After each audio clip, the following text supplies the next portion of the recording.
көрсетейін деп жатырмыз. Мына 17 жасар бала азанда фюсти чайды судың орнына аш қарынға ішіп келген баланың қанын көрейін деп жатырмыз.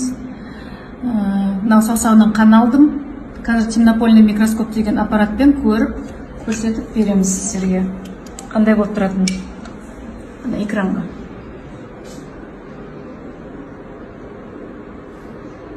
Мына қызыл түйіршіктер нормада әрқайсысы бөлек-бөлек жүгіріп жүру керек. Қаны қатты қоюланып тұр, тамағы қорытылмай тұр. Ашық жері өте аз, су жоқ.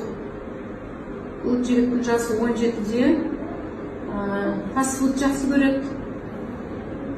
Жастардың қазіргі жақсы көретін гамбургер, хот-дог барлық нәрсені, напитктерді жақсы көреді. Бүгін азаннан жарты литр фьюсти чайды ішкен баланың қаны.